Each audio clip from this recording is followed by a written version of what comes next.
Hi, I'm David with EV World News. We talk about electric vehicles, green energy, and the stock markets today. Mike Herzog and I have a special guest, Ted Ifantis, um, who's coming in from Denver. And I want to introduce Ted. Ted, as I understand, you're a commercial pilot. Yes, I was. I spent over 25 years in the industry. I was with the airlines for about 19 years. Nice, nice. So I understand you're doing things specifically in Colorado and the charging industry. How did Yes. you end up getting to that? How did that come about? It's a long story. I've always had a passion for systems, right? For electrics, hydraulics, pneumatics, things like that. And long story short, I ran into a charger at Denver University when I first moved here in March 2020, and I saw a receptacle. Oh, there we go. Yesterday it was Bill. Today it's Ted. Well, that's all right. Well, I'm assuming he'll figure that out and come back in a second. Yeah. Wonder if I play around with this, if it makes it A couple of times, turn it off and turn it back on. Yeah. So we're seeing a struggle with the grid here. You know, he's having trouble with technology. No, the big news I've been following most of the week is Spain and Portugal, the giant power outages they had across the country there. Those are significant. I'm going to be curious to see what their final verdicts are and how they come out, because that's what happened to the US 20 years ago, when the grid outages happened. There you are. Ted's back with us. We lost connection there. I'm so sorry. Oh, that's okay. What you heard, I could start over. Yeah, you're probably going to have to start again there. You started talking just about how you were really into electronics and things like that, and then just naturally I had just a natural love for systems, for passion for hydraulics, pneumatics, electrics, things like that. And when I first moved here, March 2020, I lived across the street from Denver University, and I was on campus, and I walked past the garage, and I saw a level 2 charger receptacle on the floor. It said free, it had a sticker, it said free. And I knew it was a charger, but it sparked my curiosity. And that's where I kind of started. Okay, what's inside this thing? Who's the competitive landscape? And I kind of dove into it at that point. So that was a great time to start looking in 2020 when to have one of those. The ideas happened, and I would say the last 2.5 years where things have really just kind of taken off. Nice. So you're focused on you're putting in chargers yourself now, right? Yeah, so we're as a company. Operators. Yes, we have locations, 2 locations downtown Denver, where we're now upgrading those facilities to fast charging. They're level 2 chargers, but we waited 22 months, Mike, 22 months for the transformers for the 3-phase power. Wow. And exactly. You happen to know what size you were looking at, like 2500s, 1500s, something like that? It's a 300. It's only a 300 kVA bank. That's all wow. they give. Yeah, that's all they'll give me at this point. And they just want to. They say, put it up. Let's see what the demand is, and then you can go from there. You can go from there. 22 months just on material. 22 months, yeah. I was going to say I've heard horror stories before, but that's a pretty standard piece of equipment. That's a long time. Holy cats. And so I'm assuming, would that run $50,000-$70,000 to get that transformer upgraded? Oh, and now he's not talking. Maybe. Try now. Less than that. I bet those 300 kVA would be less than that. You think so? Oh no! He took his earpiece out and then put it back in, and I suspect that shut it off for a second and probably going back to whatever device he's doing. Yeah.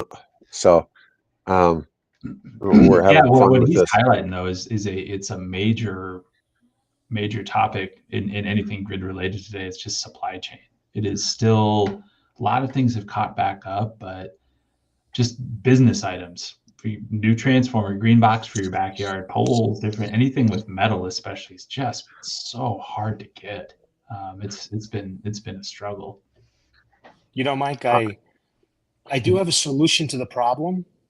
I can get transformers in switchgear and things like that in 6 to 12 weeks. But the problem is, I don't know if you know about this, an electrician explained it to me, is that the power companies won't allow it though. They won't accept any other equipment. it has to be their manufacturer and their supply chain, because someone kind of explained to me like an airline. If I'm flying United Airlines, it's like using an American airplane to fly United. That's kind of the concept. Yeah. How can we get around that? How can we get these transformers? So it's probably spelled out in like people call it different things, but like a meter specification manual or standard manual or whatever it is, and it said we will furnish this piece of equipment, this piece of equipment, this piece of equipment. It meets our specs. We procure it. We put everything in like that. So, I mean, one push, I don't think they'd go for it, is you get their spec sheet and say, it has to be this, this size, except this type of connection, this type of adapter, whatever it might be, and go that way. But they still probably don't want to do that because they have their own supply chain and procurement processes. The other ones, a lot of them offer is, they call it like primary metering, where it's you are the owner, you are responsible for everything downstream of that. Like they set their meter, give you, a 5% discount because they don't have to buy the transformer or do anything like that. But then the rub is you're responsible for all the maintenance. And if anything happens to that transformer or anything along those lines. So you can do it and set it from a primary metering standpoint, but you're going to be responsible for all the maintenance. Otherwise, if they own it, it's not, I don't think they're going to let you use your equipment. Yeah. Okay. And that maintenance, is it expensive? Is it something that's regular maintenance? Is that something that can get really expensive? Not necessarily. I mean, it's expensive if it breaks, because if it's utility owned, then they'll replace it. Right. If anything happens, they'll go through all of those. But I mean, it's just, most of it for the first 20 years is going to be, make sure it's not rusting out, maybe put a coat of paint on it, hire somebody to clean it out. It's not, on an individual level, it's not too crazy.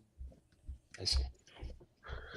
That's not a good experience, though, trying to do something good for, the citizenry, and the EV community, and you're facing, a utility company that's probably pro EV, right? Because it's more customers, and more juice being sold, right? And 22 months, I know what I've dealt with in building housing subdivisions and getting,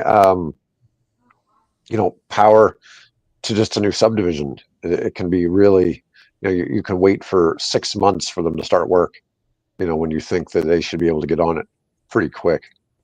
Right. So one of our listeners, Joel, was talking about the current electrical system. Everyone had an electric vehicle and tried to charge at the same time. The lines would glow orange. Well, there certainly wouldn't be capacity. I mean, this is one of the problems in California where they have all these brownouts, is because everybody goes home, and it's not electric vehicles, but their AC kicks on when they get, real high when they get home from work, and they're doing things around the house. They have the lights turned on and all that. And California grid has, they have so many people there that they can have challenges with making that work. That's one of the reasons why people are encouraged to charge their EVs at night. And in California, they have an abundance of wind energy, and the energy is cheap. And, so that makes for a big change. Let's see. 500 plus major transformers in America. China supposedly built over 247 of them. I don't know.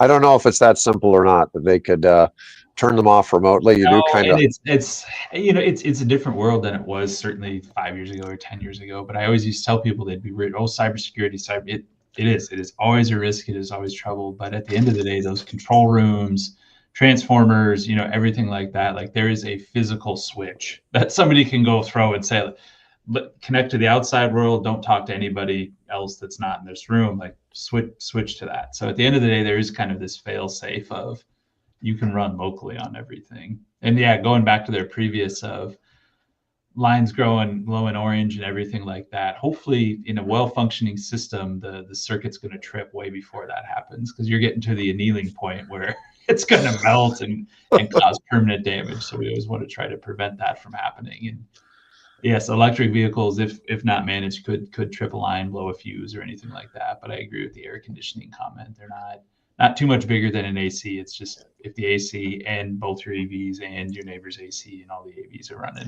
maybe you might trip something. But yeah, I always tell anybody that tries to tell me the grid isn't prepared for everybody to switch to EVs. It's like, man, wait till you hear about artificial intelligence. The grid's not ready for that at all. I mean, this is one of the current worries is that China is going to pass up the U.S. in artificial intelligence because we don't have the energy to devote to artificial intelligence in the United States.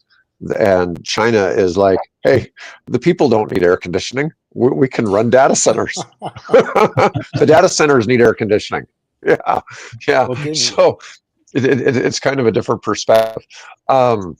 Ted, so here's one of the things. So, and only just in the past year have any of the publicly traded charging companies been able to start making some gross profit, some legit gross profit on their things, because the usage of their chargers has sort of caught up, to where they're beyond a break-even point. What are you seeing in Denver? And I know you've been doing level 2, and you're just now switching to level 3 charging, right? Correct. Yes, and I pay attention to the competitive landscape. Obviously, the really big companies like EVgo, ChargePoint, those companies, Electrify America, they, for example, EVgo, they're I think 80% increase in revenues. Yeah, it's like a significant increase, and they're showing they are showing profits, very small profits, but they're building their network, right? Everyone's right now in the building phase. And from what I understand, from what I hear, I know people within these companies, but there's kind of a talk within the industry that the price per kilowatt has to go up, right? Right now, it's it's a selling point of, it's cheaper than gas, but you buy an EV, there's no maintenance, it's cheaper than gas, it's worth it, But for the margins to really increase, to make this profitable, I think the industry is talking about a 90-cent kilowatt hour for charging. But Jeez. yes, that's what I'm hearing. That eventually it's going to have to go there to have the proper value on margin. Yeah, make it profitable. So, and I think everyone right now is we got to get chargers out there. We got to make it so that people go buy EVs and they know they can get charged easily. I think eventually that's where it's going to go. Colorado average state cost is about 15 cents per kilowatt hour. We're in Nebraska where it's 12, so we're one of the cheaper states. But you've got plenty of states where like California where it's 31 cents. Yeah. But so when you've been doing, what were you charging for level 2 charging? So we were charging level 3 prices for level 2s. We were able to do this because we are downtown Denver, prime real estate. It's a very busy area, and all the competitors, we were beating competitors because everyone was like in a garage somewhere with an 8-10 hour charge. We had we had a 48 amp unit, so we were twice the speed of anybody else, pretty much. And so we were able to charge level 3 pricing with a level 2, but that's just because of our location. We're prime location there.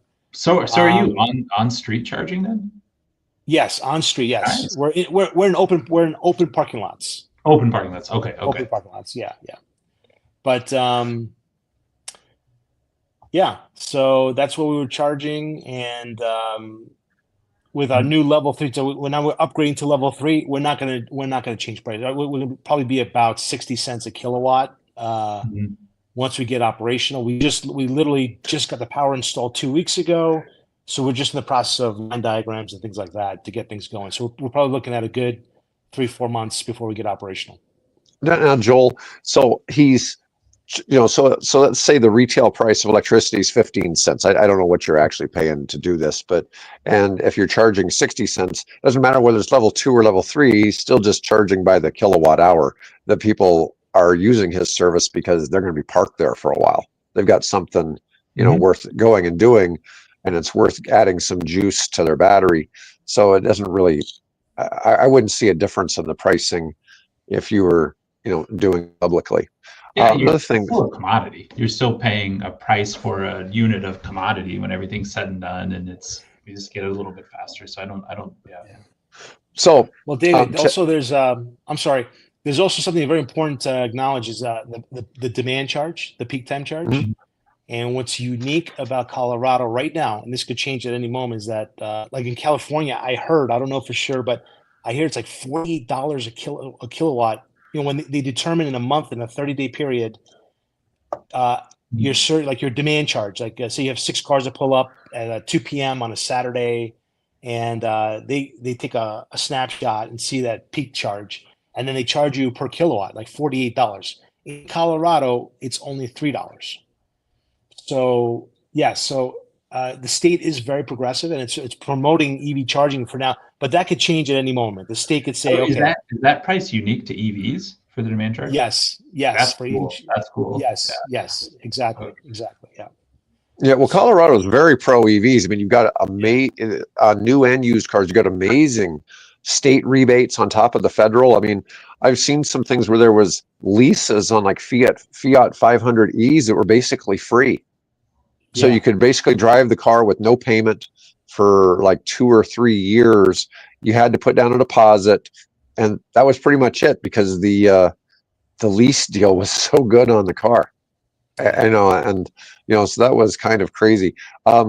So Joel is asking, why not build geothermal power plants in Yellowstone? I guess it's not going to erupt anytime soon. So I have an interesting comment of that. So I know Ted because of a friend of ours, this Professor Alan Tratner, who runs a green incubator program called Green to Gold. They're a nonprofit that's based out of Hawaii. Well, Professor Tratner is one of the original founders of Earth Day. And so he has big Earth events in Maui every year. And he's a really respected member of, the people who are trying to save the planet kind of thing. And he introduced me to Ted. And Professor and I have been discussing geothermal because they have a geothermal plant in Hawaii that had a problem with lava. Lava shut down the plant. A little too thermal. Yeah, it got a little too thermal, yes. And it couldn't handle the 1950-degree lava very well. So they haven't gotten it back up and operating. I don't remember how many years ago it got shut down, but it did seem like a pretty good thing. But he and I have been discussing geothermal because there's this company called I think it's Fission something that's trying to do Generation 3 nuclear reactors that are buried a mile underground. And he's like, well, if you're going to dig down a mile, we might as well just do geothermal. Well, David, they are building the first SMR in Kremling, Wyoming. Yeah, I'm familiar with this. Yeah, the first small modular reactors. So they are. So there's a couple things. There are small modular reactors that already exist in the United States, but they're Gen 3. Oh, okay. And so I'm doing some work in the Gen 4 space. There's not a functioning Gen 4 nuclear reactor in North America yet. Okay. And some of that has been, there's been companies that have shelled out, Mike and I were talking about this, NuScale shelled out $500 million in development and was still fighting with the Nuclear Regulatory Commission to get one of these done. China has one online. Okay. It just went online in the last few months. It's not at full capacity. They're still running some things on it, but we don't have a functioning Gen 4 reactor. I do consulting for a company that's looking like it's going to have the first one in the US, first one in North America. It's going in Canada. And Canada is much more friendly on the regulations. There's actually a lawsuit going on right now by several US states and companies against the Nuclear Regulatory Commission because they're making everybody stick to 1954 standards. And we're talking 71-year-old standards that, have worked pretty well in the United States. The only incident we've ever had was 3 Mile Island, right? So, they've done a pretty good job of that, but the new technology, Gen 4 reactors can't melt down, for instance. So this is one of the things. It has to do a lot with the type of fuel they're using, but it's really interesting to see. Now, let's get back because we've kind of gotten behind on keeping up with some of the people asking questions. Okay, Owen saying, figure almost everyone has a 100 amp service at home, most probably 200 now. You're telling me they won't design the grid for people to use a quarter to half of that capacity at the same time. I think we're going to not really see people go beyond level 2 charging. One of the things is you can charge your car at home and, a few hours, and generally a lot of people charge every other day or maybe just once a week, but it's not really that they need to pull that much power to get their car charged up. Now, I suppose if you're driving a Hummer or a Silverado, it might be different. Yeah. Plus, a home is single phase, right? And fast charging is 3-phase. That's a big difference. It's a big difference, and I think they're still going back and forth. Like, why is the grid prepared for this? Or is the home network grid prepared for this? And like the short answer is yes. Newer neighborhoods, you bet, they're sized that way. However, I mean, the grid is designed and planned with a relatively high level of coincidence factor. Where if everybody turned on all of their stuff all at the same time, the grid could not handle. Same with the water system. If everybody flushed their toilets at the same time and turned their sinks on at the same time, there's just not enough pressure on that system to go around. So Elon did it wasn't just a year. If you bought, it was lifetime. If you bought a Model S or a Model X, I think 2020 or older, you currently can get free charging on a Cybertruck. But I'm not sure what that time span is. I don't think they're offering the lifetime deal anymore, though. But they did that for quite a while when they were first getting into it. The COP of a heat pump is 5. I don't think we will need volcanoes to make geothermal. Well, with the idea, though, of the geothermals, if it's spinning the steam turbine to create electricity, then it's just another source of a power plant. So I don't think it's not that they're just piping heat everywhere. Mm-hmm. So here's one thing. So Iceland, if they're doing 90% of their power with geothermal, they've obviously figured something out. Hawaii apparently didn't do it right. Okay, I'm just saying there's a really big geothermal project going on in Nevada right now, which, if it works out, it's going to produce massive amounts of power in the western states. But it's one of those things that they're doing it like in a mountain range or something. Mike, you and I have talked about this. You lose a lot of transmission or a lot of power in transmission if you're going very far. That's the only thing. Nevada's a remote state. Grid. It's just because there's Rocky Mountains are in the way. Yeah. So, when you think a lot of times about what it costs to produce electricity, you have the cost at the source, but then you have all of this transmission loss. Mm-hmm. Transmission is when you're paying your electric bill. A really big chunk of that is you're paying for transmission. You're not really paying so much for the generation of the energy itself. And so that's a little bit deceptive. With two 200 amp services tied to an inverter, you can run 3-phase things, supercharger, really fast charging. Yeah, but once again, unless you need to charge your forklift or, you're really doing a lot of driving. I mean, you have to be, the application they're talking about has been popular in ranching forever. I mean, that's a ranch runner. That's 3, single to 3-phase, but it's add a leg on those. How difficult to make everyone flush their toilet simultaneously. That's probably a real problem. I've never really thought about that. Next time, don't get enough power to the toilet. I'll be thinking about that. I mean, what's the halftime at the Super Bowl, or something like that? Like right. Break. I mean, that's okay. That's when that's stressed the most. Yeah. Oh God. So, I'm assuming, Ted, you're hoping to have a lot more locations throughout Denver and maybe Colorado at some point. Yes, we do. So we're in the growing phase right now, and so we're owner operators with my brand Supercharge, but then we also companies hire us to build charging sites. We have a couple projects we're doing right now where we are co-branding with them. So yes, you'll see Supercharge growing within Colorado next year. That's awesome. That's awesome. Yeah. What do you find other than the power company taking 22 months to give you a transformer? What kind of other hurdles are you seeing? That's the biggest hurdle. Everything else, the equipment's comes. I have a great supplier, a great product that I use. my team, I have a solid team. So construction wise and a gear, switch gear. So we said transformers, but switch gear as well. Once you start getting above 400 amps, Mike, you probably know really like a 600 amp panel could take 18 weeks, or more. Yeah. So And it's just it's expensive too. As soon as you have to very, put oh my God, very expensive, very expensive. Yes. But those are the only challenges we really have right now. That's great. That's great. What do you see?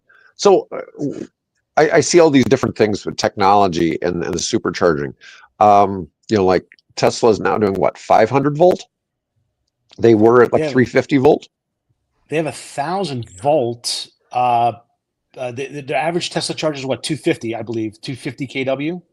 Is that what you're saying? Like that. Yeah, 250 kW. But they have it's called the V4. It's really cool. It looks like a little leg. So Tesla is future proofing for what their vehicles. You can see what's going to be coming out. Cars can. We have the technology right now where cars can charge in less than 10 minutes. That's out there. A Polaris has a vehicle that can charge in like less than 10 minutes. Toyota just announced a new vehicle. I don't know if you saw that, coming out in 2028. So we don't believe Toyota. Why not? Unfortunately, Mike and I are big. We're skeptics of when certain companies announce stuff. Toyota's one of the ones when they announce something, just like whatever. Because and I see people dismiss a lot of stuff that Tesla says they're going to do. But when Tesla says they're going to do something, you usually do see it. It might come a year or two late, but it does show up. The other ones that we believe are BYD. When BYD says they're going to do something, it happens, even if they don't sell in the United States. And the other big one is ATL, which here in Nebraska we call cattle. But I get people all the time that complain it's CATL, not cattle. And it's like whatever. We're in Nebraska. We pronounce it how we want, right? So it's a regional thing, right? But for instance, cattle and BYD are working on 1.2 megawatt chargers. Okay. Wow. And I'm just like, oh, that's good. Let's park an SMR nuclear reactor right beside the charging thing so everybody can charge up their car. That's pretty fun. Yeah. I mean, think about. Yeah, David, there's a big push. I don't know if you've been watching the headlines, but a lot of fleet operators, logistics companies are placing orders for electric semis. So that is coming, but they're restricted because we don't have a charging network for trucks across the country. They're specific to routes, right? They pretty much want the trucks back at base every night to charge. But that's a sector that's growing big time. My personal opinion in that space, and they're doing it already in China. So there's 3,000 car battery swap stations in China currently. Okay, NIO and cattle are really big in that space, and BYD is joining in. Okay, but it makes some sense. But the thing is, right now, like we were talking about, these bigger chargers with more juice are coming, and for a car, if you can add, they're talking about adding 200 to 250 miles in 5 minutes. I mean, you don't really need, which is about the same as a battery swap anyways. You don't really need it. But when it comes to the big trucks, my thought is if you had two separate battery packs on each side of the truck, you pull the truck through the bay, it comes in, it swaps both batteries, because otherwise charging a semi is going to take an hour, 2 hours, even with two chargers on each side that are like megawatt chargers.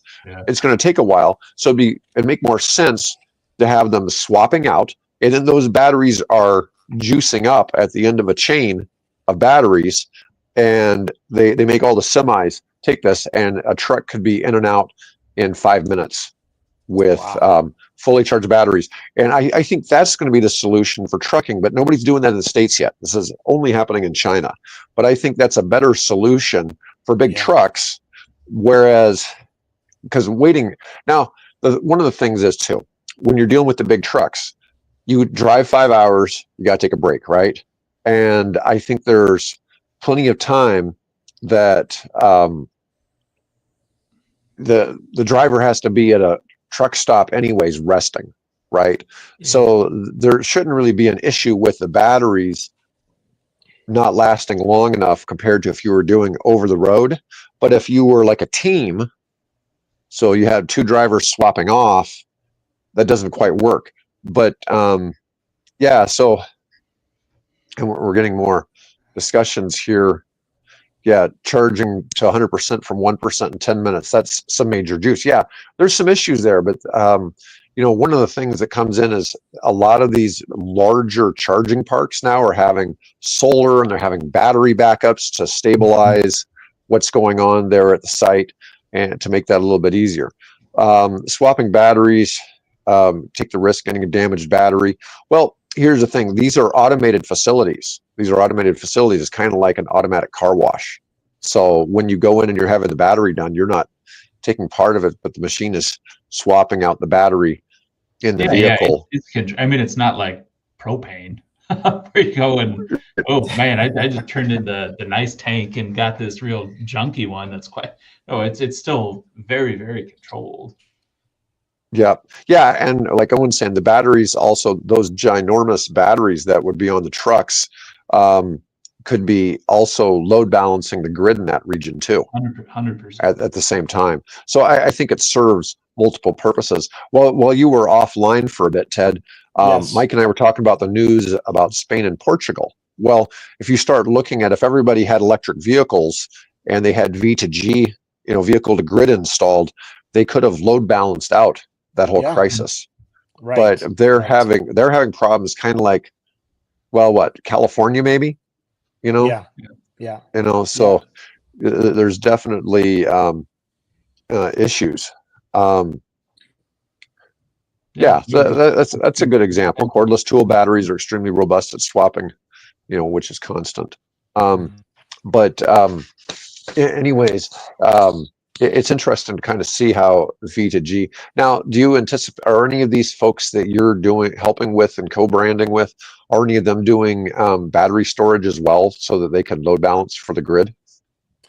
Just right now, one of the locations, it's going to be a 8-port operation. So yes, there'll be some battery storage there. But that's the only one I'm working on right now where we're going to have some battery storage. Nice. Because that way you have the power on demand when you need it, and then you're not taking any power from the grid when that thing's full.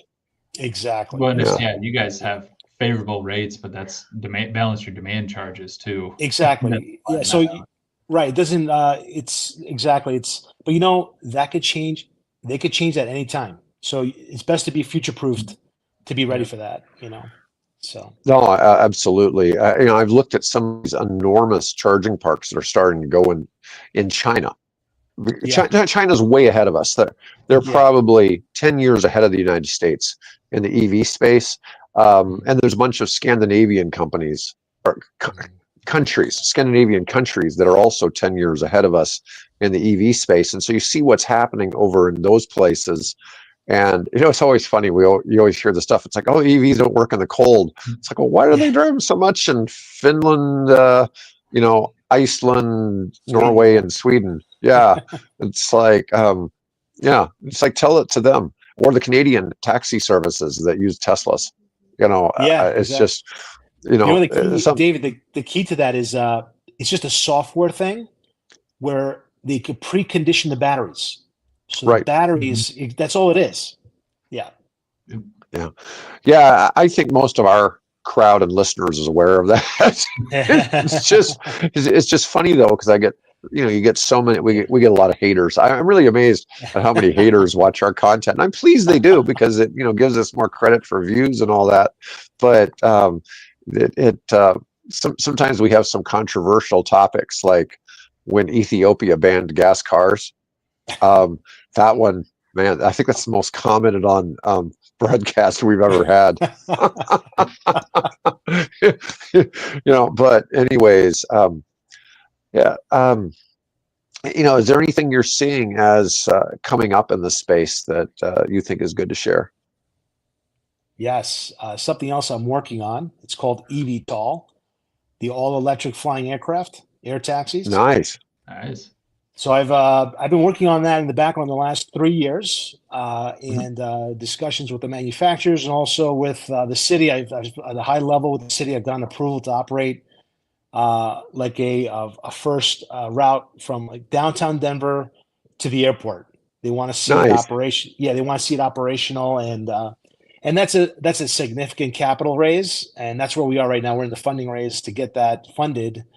To get it operational. But I'm really excited about that. That's most of my How many background there. how many Yeah, passengers are you looking to have in that? it's a single pilot airplane with 5 passengers. Okay, so Wow. 6 And total. Nice. That, yeah. and the key is it'll be at Uber price points. And Wow. it's all electric, vertical, right? Vertical takeoff and Mhm. land. And what's great about that is like for example, we're in Denver, Mile High, right? Mhm. So density, Right. altitude, affects performance and things like that. This is electric. It's not an aspirating engine. It's not a jet engine. It doesn't take a performance hit.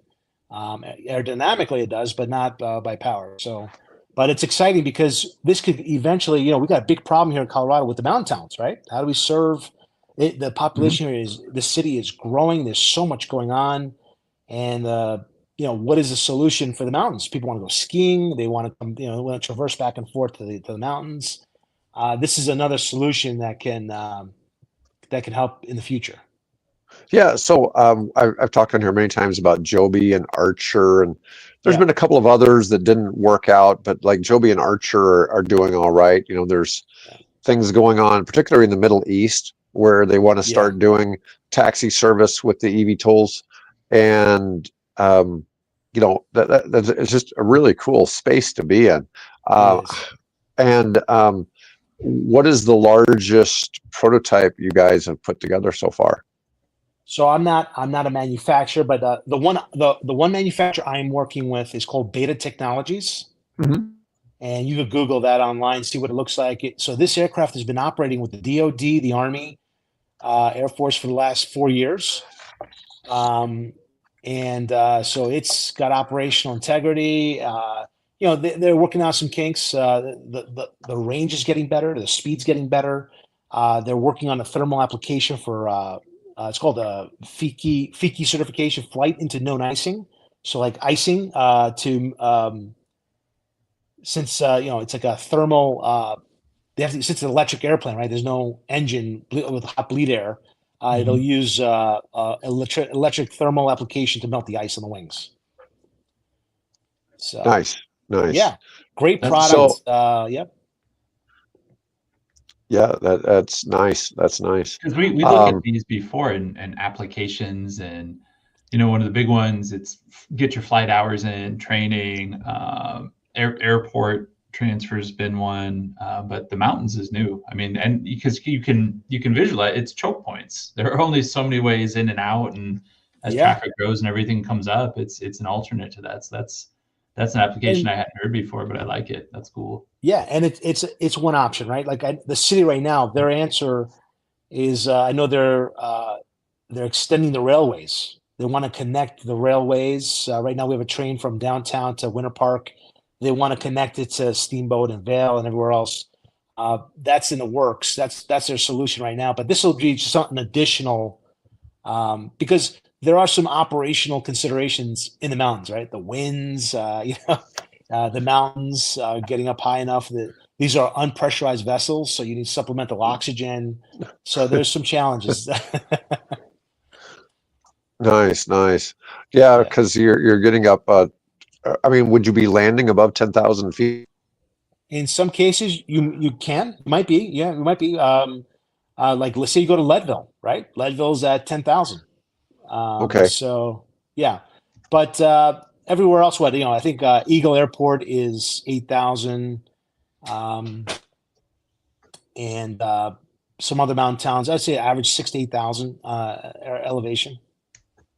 That sounds exciting. Mm-hmm. Yeah. Yeah, that sounds exciting. And, now you're also yeah. I was going to say you're also are you doing some things with solar as well? We are. We haven't done any solar projects yet, but we have started a company in the solar for business commercial solar. doing commercial projects only. But we have not done a project yet. We're actively pursuing that as well. Nice. Yeah. All right. That's exciting about some of the stuff. I didn't know about the aviation piece. That's great. Yeah, You being a former commercial pilot, that's got to be, pretty exciting thing to be involved in. Yeah, Bill would have been real excited to have talked about that. Bill's a pilot. He does our Okay. Tuesday and Thursday show, and he's the founder of Okay. EV World. Yeah, if you don't know Oh, much wow. about EV World, Bill founded the website in 1998. We're the oldest electric Wow. vehicle website that exists, and Bill's been in this in the electric vehicle space for a long damn time. Probably really since what, early 90s. I mean, they became basically, once lithium technology came to batteries, was kind of the big kicker. I mean, obviously there'd been electric cars in the 1800s, right, or electric carriages, Right. and but the technology really, the funny thing is, we were talking one time about a battery swap electric carriage company that was a taxi service in some city on the East Coast. They had like 100 carriages, and they came back and they did battery swaps for charged batteries. Wow. Yeah. Big circle. Yeah, big circle. We're going back to old technology on some of this stuff. Yeah. I use that when I teach courses. I was, what the first horseless carriage was? Like, it was electric. Like, that's 100%. The horseless carriage was electric. It wasn't the Model T. Yeah, but then when gas first came out, it was like a nickel a gallon. Right. They found crude oil in Texas, and that's why we don't have EVs. One of the big arguments we always hear about the EVs is that EVs aren't as green as you're talking about, but the truth is they're starting. The economics of electric vehicles have changed to where they're pretty much, if you're factoring total cost of ownership, Tesla Model 3 is cheaper than a few other really popular cars like a Toyota Camry. And you're starting to get the point now where you look at that slate truck that is coming out that's going to be $20,000 for a bare bones 2-seater pickup truck, and it's manufactured in the United States. I'd be real curious to see if they really can hit that price point. That's it's one thing to talk about that. It's a whole nother thing to release it to the market and that be the play. But it's going to be the base model is going to be like 20 grand with like 1,000 different options you can choose from to add to it, including having the company either sell you the wrap kit or them wrap it for you. And they have all these things as DIY.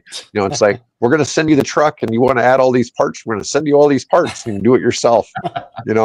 Yeah. But it said that you don't have to be a gearhead to be able to do these things. And